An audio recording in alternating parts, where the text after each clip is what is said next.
the Emmys, who are always on their high horses, all these different award ceremonies. Everybody's always very preachy there. It gets all into politics. You need to talk about this thing and this thing and this tragic thing that's in the news. You would think that at the Emmys last night, maybe they would have thought about mentioning something. This is the place for it. This is what they've done. They're always talking about politics. You would think that maybe some of the people who helped spread the lies about Charlie Kirk, along with the mainstream media, some of these Hollywood elites out there that repeated the same things about Charlie Kirk, about Trump supporters, all the lies that resulted in someone getting radicalized enough to kill him. You would think that maybe there would be some level of guilt or remorse or something. And you might mention that, hey, killing people in the name of politics is bad. But no, didn't happen. Really? Last night. Imagine my shock. The Emmys. Did anybody watch that? Are they just streaming this now? No interest in watching it. I never really have very much interest in watching it, but certainly not in the last couple of years. No interest in watching these Hollywood award shows. If Ricky Gervais is hosting, call me up, right? I might watch to see him make fun of celebrities. But no, Emmys silent on the Charlie Kirk tragedy, but get political in other ways. Celebrities steered clear of the assassination that has roiled the nation during a cautious telecast, which was light on politics and peppered with occasional expressions of hope. You know, these people who have sat there and bashed and lied about the right for years. Yeah. Do you have much to say when Trump got shot at? Now you don't have anything to say when somebody actually got killed. But we will still preach for, tolerance for the LGBTQ community, and we really need to uplift these people. And on the same hand, say free Palestine, right? We will talk about those things. But in terms of what's happening in this country, in this fucking country, nothing.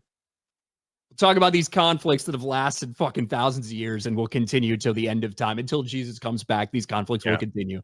But we won't talk about what happened when a radical leftist who was radicalized by the mainstream media's lies, we won't talk about that. Hack star Hannah Einbinder, after her Emmys win, had to say something, right? Let's bring the country together. Sorry. Finally, I just want to say, finally, go Birds, and free Palestine. Thank you. They censored her from saying that? They did, right? They censored it when it came out, so they did the little cut there. But yes, go Birds, Eagles, right? Fuck ICE and free Palestine.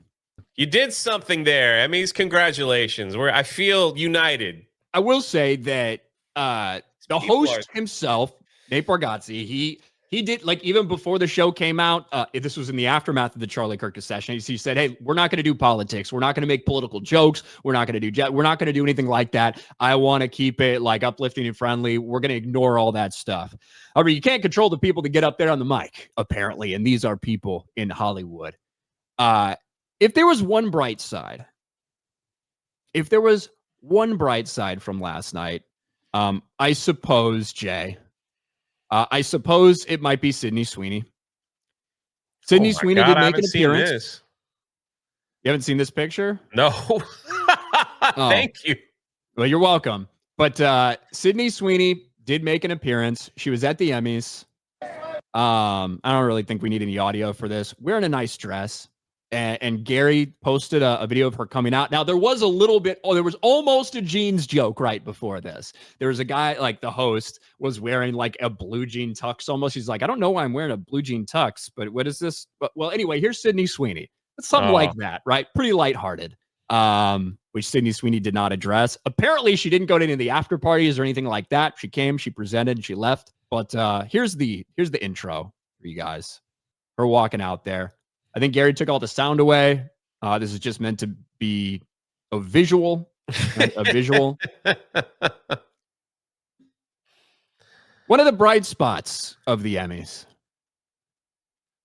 There's Sydney Sweeney out there presenting an award. Like, I almost forgot about this. Thank you so much for reminding me. Okay. This was another high point, even though it's a low point for them. Elizabeth Banks is up there presenting an Emmy for the best director of a limited series.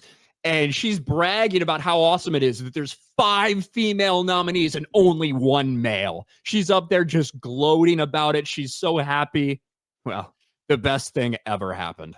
When was the last time a directing category had 5 women and 1 man? Now, yeah, I did not bother to look that up, but I think we all agree it was never. Obviously. All right, Emmy goes to Philip Barantini. It goes to the man.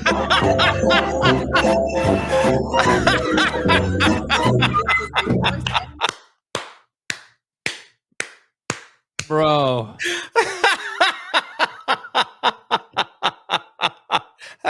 That's great. After her nice speech that she didn't bother to look up. So you're going to have to rig the deck a little bit better than that, I suppose. 6 nominees next time. Got to get it done. Holy shit. That's hilarious. Oh my gosh, that's great. Ryan, when do we have all these women? This is great. The man won.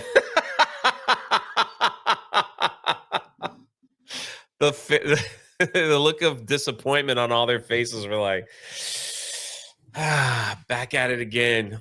Man, you know, like, I don't even remember the last time I ever watched an award show. I think the one that got the most attention was the slap heard around the world, but even still, I wasn't watching it. I think it was like Oscars. When I was a little kid, my parents would watch the Oscars back when it was like something special. Now these award shows are all like, let's bash, you know, any type of conservative movement. Let's talk trash about Trump, and let's pat ourselves on the back for making a difference in this world, because that's who we are. We're actors. And we have value, and we make a difference, and people care what we have to say. So let's get out there and say, it's like, nobody cares what you have to say. That's why you got no ratings. That's why you got no viewership. That's why we laugh at clips, you know, that come out. Nobody cares. Nobody's watching. Nobody cares what you have to say. My God, now it's just going to be streaming. You guys fight, right? We'd love to see you guys fight. Like, that's fun. I'll watch another slap. Put that back up there. Let's see your ratings go up. I in the aftermath of that, in the day or two following that, I was so pissed at so many of the retards who are like, it's obviously scripted. They obviously and you're falling for it. You're falling for it. There's obviously Will Smith gets his entire fucking career destroyed, gets his reputation absolutely fucking annihilated. Man, those people are so fucking retarded. It pissed me off at the time, and I was so happy. Like, the further along it went, it was already obvious and clear that it was not something that was planned, that it was not scripted. But some of those fucking lunatics and losers, eat shit. Eat fucking shit if you were talking shit to me about that. God. They had people like super slow-mo the slap to say, look at this pause right here. You could clearly see he was giving Chris Rock the signal. Yeah, and it's like, look, you can see here he's wearing he's wearing something on his face that like took the impact. You guys are so fucking dumb.